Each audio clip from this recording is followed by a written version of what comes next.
Hi friends, welcome to Dreamers English. Next, which of the following poems did Milton write in octosyllabic couplet? Milton ने octosyllabic couplet में कौन सी जो poem इन्होंने लिखा है? जो यहाँ पे दिया गया है, जो all poem was written by Milton himself. The Il Penseroso, On His Blindness, On the Late Massacre in Piedmont, Lycidas, these all are his poems. But what is the answer here? The answer is Il Penseroso is a right answer. We can see the explanations. What is the Il Penseroso? Il Penseroso was written in an octosyllabic couplet. What does it mean of octosyllabic couplet? So is a two iambic and a trochaic. Two iambic. Iambic means one stress which is followed by unstressed syllable, that is called iambic. So iambic, or you can call it a trochaic treatment lines also. Often rhymed.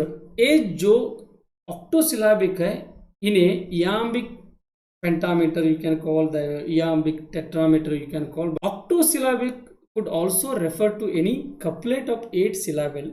Here we can find 8 syllables. जो 8 syllable है उन्हें हम यहाँ पे देख सकते हैं. So it was first written in Il Penseroso. जो Il Penseroso इनके एक important poem है, इन्हें हम कंपेनियन पोएम भी कहा जाते हैं. जो इनके कंपेनियन पोएम है वो L'Allegro is a companion poem. So it was written both together at the same time. So what does it mean of L'Allegro? Means it's celebrate the mirth, the happiness. So what is the Il Penseroso? There we can find the celebration of melancholy. यहाँ पे melancholy को celebrate करते हैं ला Il Penseroso पे. ला allegro पे हम मिर्थ means happiness को celebrate करते हैं. सो इसलिए इन्हें कंपेनियन पोएम कहा जाता है. Il Penseroso poem written in 1631 by John Milton, published in is a poems 1645 में जो इन्होंने पोएम करके कलेक्शन ऑफ पोएम लिखा है उन पे जो मिल्टन की Il Penseroso was published. So it was written in rhymed octosyllabic as we know that. The La Allegro, it was written to celebrate the beauties of a rural scenery and a mirth and really presents the urban vitality. Il Penseroso जो है, it invokes the goddess. What is the story? What is the theme of Il Penseroso? It tells us about the goddess melancholy and it describes the satisfaction of solitude. Here the poet who wants to be solitude, want to be alone with music, and it was elaborated as an epic poetry, and there we can find the tragic theme of drama and the meditative life in general. Totally if you see this, there we can find the meditative life in general, very calm, composed kind of a life. So what is the answer here? Il Penseroso is a right answer. Which of the following plays is not written by Congreve? Congreve, as we know that he is a restoration dramatist and is very popular by his greatest work called The Way of the World, and he has written The Old Bachelor, Love for Love, but he has not written Relapse. Relapse is not written by him. It was written by John Vanbrugh. John Vanbrugh who has written this. So now I am going to explain you one by one. What is the theme of The Way of the World, The Old Bachelor, Love for Love, and even The Relapse. The Way of the World. The plot concerns the efforts of the lovers. There we can see the two lovers. One is Millamant and another one is Mirabel. Obtain the permission of Millamant's aunt. The Millamant whose aunt who always opposes this marriage, but the Millamant, heroine Millamant and a Mirabel who always is striving hard to take a consent of Millamant's aunt.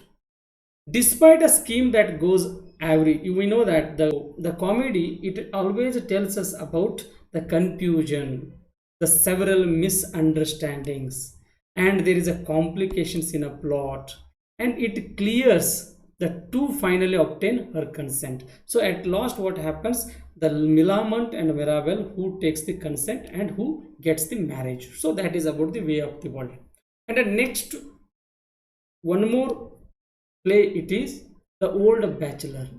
Old Bachelor is the main character, the hero of the drama is Hartwell.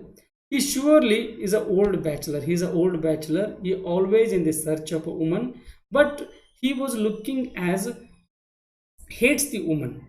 He is pretending to slight woman who was pretending that he hates woman, but really he loves woman.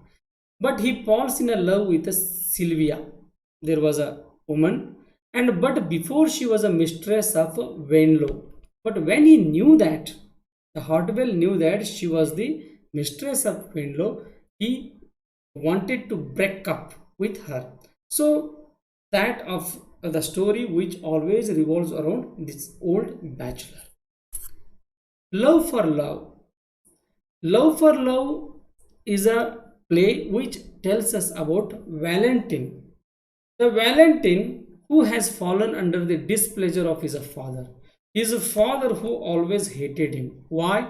Because Valentine is an extravagant who was spending money, who always wandering behind the woman, and he was a womanizer, and he was spending money on drinking, and he always doing immoral things. So that's why his father wanted to teach him a lesson. So for that reason, his father was ready to pay him £4,000 on the condition that if he gave his all property to his brother Ben.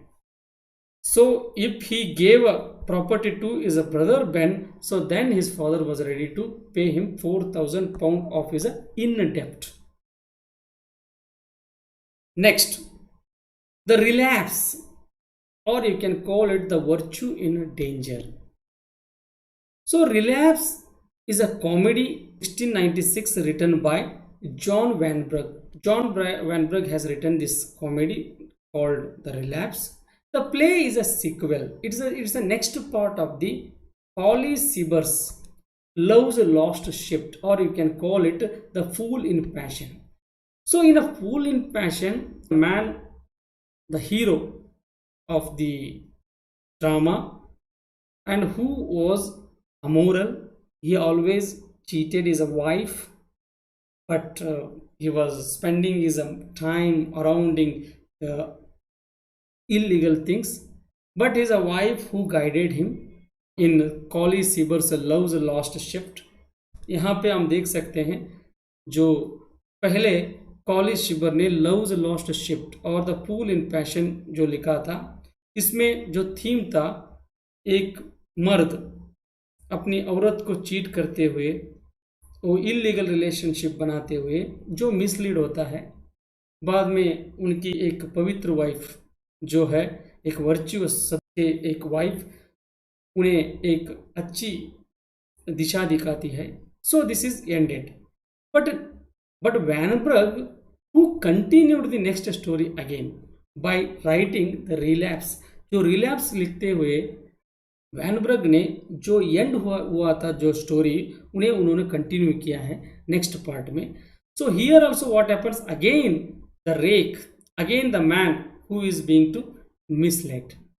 So here the woman who always tried to make him to correct, to mend him, but she also determined sedation attempt and resist with a difficulty. She also did like that. So this is about illegal relationship, ill manner of a hero of the drama. So that is a relapse.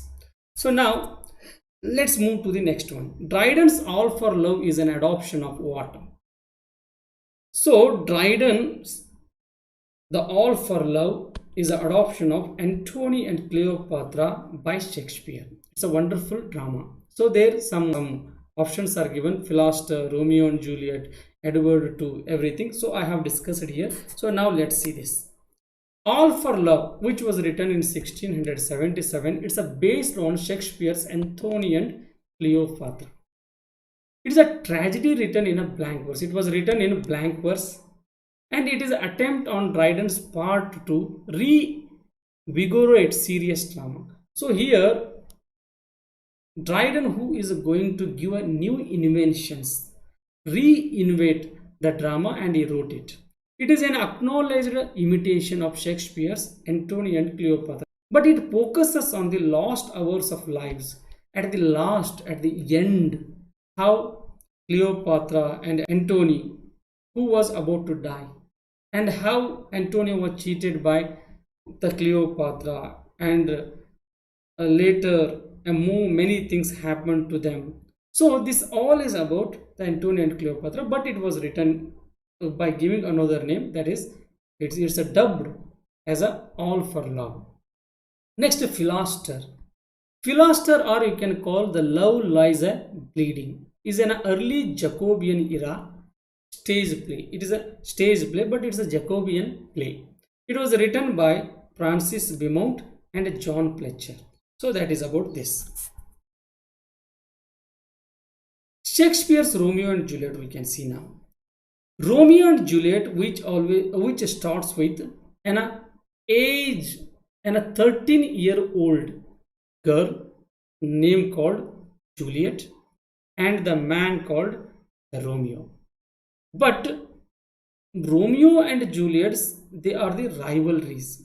Romeo belongs to the family called Montagu, and Juliet belongs to the family called Capulet. When Capulet, who had organized a party, so Romeo went without invitation, and there he saw Juliet, but later the love developed.